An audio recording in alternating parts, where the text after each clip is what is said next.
안녕하세요. 김태훈의 현명한 투자자 방송 시작하겠습니다. 오늘 시장에서 이 국제유가 관련된 종목들이 대거 급등을 했습니다. 특히나 이제 석유 유통 관련된 그런 업체들이 이제 많이 올랐는데요. 그렇게 된 이유는 여러분도 잘 뉴스에서 뭐 들으셔서 아시겠지만 중동 지역의 그 이스라엘과 그 하마스라는 이 팔레스타인의 그 테러주의랄까요? 이런 쪽하고 이제 충돌이 벌어지고 유혈 사태가 발생했고 이게 점점 확전 양상을 나타내고 있습니다. 주변에 뭐 헤즈볼라 같은 그러니까 아랍인들의 물리력을 가진 그 무장 집단들이 이스라엘과 대항을 하기 시작했죠. 여기다가 이제 가장 큰 그 군사력을 확보하고 있는 이란이 뭐 직접적으로 나서기에는 뭐 이라크와 시리아를 지나야만 또 요르단 등을 지나야만 이스라엘과 직접적으로 국경을 맞댈 수 있기 때문에 이란이 이스라엘에 대해서 직접적인 군사행동은 뭐 미사일을 쏜다든가 이런 거밖에 할 게 없을 겁니다. 근데 그렇게 해서는 뭐 팔레스타인들을 해방시키거나 그 사람들을 뭐 위험에서부터 구해주기에는 너무 턱없이 부족하기 때문에 실제로 그 이스라엘은 그 이스라엘 땅과 또 팔레스타인이 차지하고 있는 서안이나 이 가자 지구 내에 팔레스타인을 쫓아내고 그 땅을 이스라엘 사람들의 땅으로 만들고 싶어 하지요. 그렇기 때문에 이 충돌이 계속되고 있는 겁니다. 지금 가자 지구 내의 이 북쪽 지역에 대해서 이스라엘 군이 민간인들에 대해서 이 대피를 하라고 대피령을 내렸습니다. 그리고 그 대피령을 따르지 않는 자들은 민간인과 그 하마스 그 군사 조직과 구별이 안 되기 때문에 모두 하마스 군사 그 이 단체원으로 인정을 하겠다 해가지고 그러니까 취급하겠다 해서 이제 이건 뭐 경고 없이 사살하겠다는 거죠. 근데 이렇게 하는 이유가 이 가자 지구를 보시게 되면 길다랗게 되어 있는데요.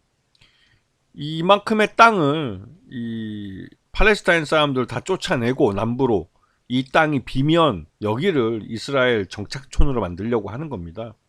이게 예전부터 이 이스라엘 땅에서 이 팔레스타인 민족을 계속 쫓아내면서 이스라엘 자신들의 땅을 넓혀왔기 때문에 그 연장선상에서 말할 수 있는 거죠. 그렇기 때문에 이번에는 가자 지구 전체를 다 소개할 수 없기 때문에 여기도 거의 200만에 가까운 인구들이 몰려 사는 곳이라 그 사람들을 남부 지역으로 쫓아내려고 하는 겁니다. 그리고 이 중에서 일부는 이집트 이쪽 사막 지역 쪽으로 쫓아내겠죠. 결국은 궁극적인 목적이 결국은 팔레스타인민들을 이 땅에 다 쫓아내서 가자 지구 이 전체를 이스라엘의 땅으로 만들겠다는 거고 결국은 이 팔레스타인들은 여기서도 쫓겨나서 이제 이집트 땅으로 가게 되는 거죠. 그렇기 때문에 이집트는 라파 그 횡단 이 문을 안 열겠다고 처음에 버틴 겁니다.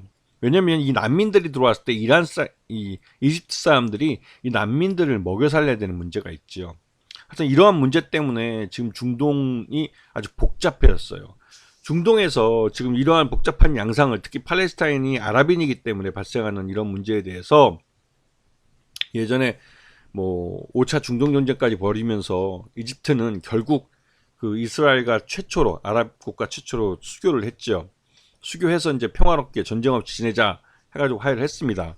하지만 이 시리아나 이라크나 이란 같은 주변 국가들은 여전히 이스라엘 존재 자체를 인정하지 않고 있습니다.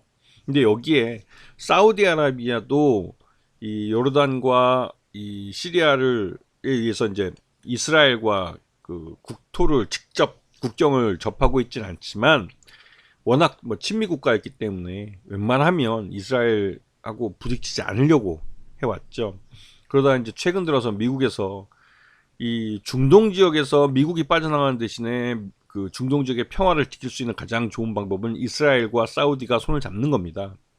그래서 이스라엘의 군사력으로 이 지역의 평화를 유지시키는 그런 역할을 하려고 하는 거죠. 이거는 이란에 대한 견제 그런 목적을 갖고 있습니다. 근데 최근 들어서 이렇게 유가가 많이 오르고 하는 것은 이 페르시아만 카타르와 그 아랍에미레이트라는 우리도 특히 아랍에미레이트는 우리나라 군이 파견되어 있을 정도로 여기에 우리가 많은 투자를 하고 있고 또 여기서 석유를 많이 사옵니다.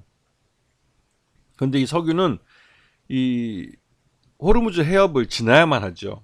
요번에 이런 사태에서 항상 이란은 직접적으로 이스라엘을 공격할 수는 없지만 이 호르무즈 해협을 봉쇄함으로 해서 이 서구에게 타격을 줄 수 있습니다. 특히 우리나라와 일본, 중국이 가장 큰 타격을 받죠. 그렇기 때문에 미국이 그 중국에게 이 중재를 해달라고, 확전에 대해서 중재를 해달라고 나서달라고 요구하는 것은 이란과 어느 정도 친분도 있고 또 이 팔레스타인이나 중동 지역에서 사우디하고도 요즘 중국이 말빨이 좀 씁니다. 그러니까 미국도 중국에게 나서서 이 평화를 유지할 수 있는 방법을 함께 고민을 해보자고 계속 요구를 하고 있는 거죠. 근데 이게 이제 우리 증시에 바로 영향을 미칩니다. 이게 이제 국제유가가 이런 지정학적, 중동 지역의 지정학적 리스크 때문에 오르게 되면 정유화학이나, 왜냐면 이게 석유를, 원유를 이제 그 원재료로 해서 산업이 돌아가기 때문에 이게 오르면 바로 오르죠. 또 조선업은 당연히 산유국들이 이런 그 오일이나 천연가스, LNG들을 수송하는데 배를 사용하고 있기 때문에 조선 업종도 이러한 산유국들의 발주가 늘어납니다. 그리고 국제유가가 오르면 사우디 같은 나라는 건설 투자를 굉장히 늘리기 때문에 이 사우디에서의 건설 수주가 또 늘어나게 되죠. 그런데 이번에 사우디는 팔레스타인을 지지한다고 하면서 그 이스라엘과 친하게 지내면 이런 발주에서 그러니까 사우디의 발주로부터 배제당할 수 있다는 부분을 명백히 했습니다. 그래서 우리가 좀 충격을 받을 수도 있는 거죠. 그리고 WTI는 이게 서부 텍사스 중진류라고 하는데요. 이게 이제 미국에서 그러니까 생산되는 석유의 아주 기준 유가입니다. 근데 이 WTI 같은 경우도 최근 들어서 경기 침체에 대한 경고가 나오면서 가격이 많이 급락을 했다가 이 중동 사태로 석유가 다시 가격이 오르고 있죠. 근데 중요한 건 미국은 더 이상 중동에서 석유를 사오지 않습니다. 자신들이 생산하고 있는 셰일 오일로 충분히 미국 내에 소비하고 있는 석유를 다 커버할 수 있기 때문에 그렇죠. 그런데 중요한 점은 이 셰일 오일과 셰일 가스 같은 경우도 생산 단가가 굉장히 높습니다. 이 사우디나 이런 나라보다 생산 단가가 굉장히 높기 때문에 경제성을 갖추기 위해선 기본적으로 배럴당 80불 이상이 돼야만 이 셰일 오일과 셰일 가스가 경제성을 갖고 있다고 말들을 하곤 합니다. 그래서 미국 같은 경우도 80불 아래로 이 국제유가가 내려가지 않도록 관리할 필요가 있는 거죠. 그렇기 때문에 이 중동 위기가 국제유가를 적당히 그 고유가에 묶어두는 그런 효능을 갖고 있으면, 그런 결과를 가져온다면 나쁘지 않은 거죠. 우리에게 직접적으로 영향을 미치는 두바이유, 우리가 중동에서 가장 많이 사오는 석유가 바로 두바이유입니다. 우리는 6개월에서 최소한 미니멈 3개월의 이제 단기적인 계약을 맺고 사오고 있고, 이러한 계약 조건에 따라서 수입을 해오기 때문에 단기적인 가격 변동에는 뭐 크게 영향받지 않지만, 그래도 이러한 계약들이 이루어질 때 이 두바이유의 가격이 급변하게 될 경우에는 거기 손해를 보게 되는 거죠. 최근 들어서 미국에서 경기 침체 위기가 나왔을 때 두바이유도 물론 같이 폭락을 했습니다. 이게 미국에서 경기 침체에 대한 얘기가 나오면 지금 두바이유로 가장 많이 사가는 중국과 우리나라, 그러면 일본이 거기에 직접적인 영향을 받기 때문에, 그렇기 때문에 이제 이 국제유가가 이 두바이유가 함께 떨어지는 거죠. 그런데 최근 들어서 중동 지역의 정세가 불안해지면서 이게 다시 오르기 시작했습니다.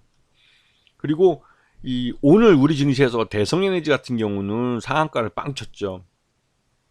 근데 그렇다고 해서 이 대성에너지가 중동에서 석유를 사오거나 직접적으로 이 석유를 갖고 국내에서 뭐 대규모로 수익을 낼 수 있는 사업을 하느냐? 또 그렇지도 않죠. 그렇다면 이렇게 주가가 많이 오르는 이유는 시장에서 이러한 중동 정세에 의해서 국제유가가 올랐다는 게, 즉 국제유가 오른 것만큼 판가를 바로 올려서 그만큼의 마진을 더 남겨 먹을 수 있는 그런 사업을 하고 있는 기업들에 대해서 투자자들이 학습 효과가 되어 있기 때문에 묻지마 매수를 하고 있는 겁니다.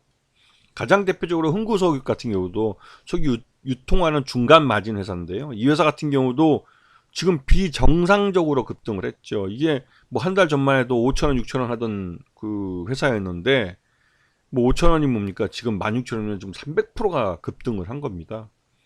이거는 비이성적으로 오르고 있는 거죠. 그렇기 때문에 물론 거래량도 많이 실려주고 있기 때문에 그렇긴 하고, 특히나 시장이 약세일 때 다른 게 살만한 것들이 별로 이제 실적이 좋은 업체마저도 주가가 하락하고 있기 때문에 이럴 때는 테마주가 가장 그 극성을 부리기도 합니다.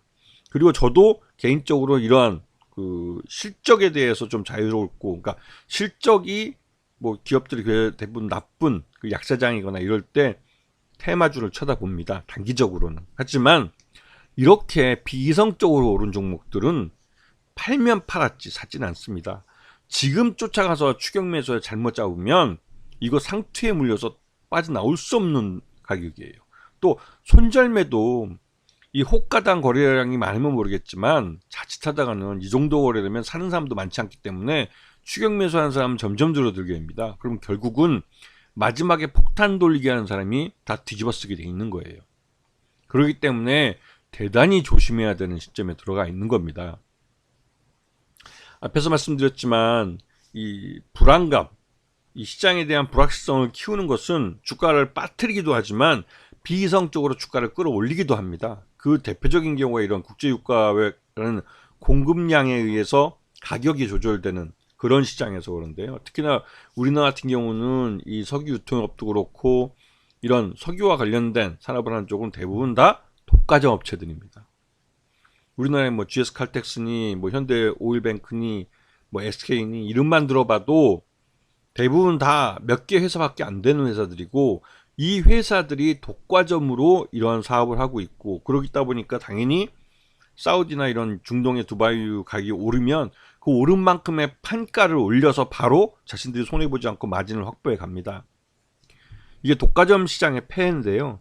그 기업들이 경영 개선을 하거나 스스로의 자구 노력을 통해서 이 원가가 오른 것만큼의 판가의 변동 없이 이 안정적으로 공급하는 것이 아니라 국제유가가 오르면 이 판가를 무조건 따라서 올려버립니다.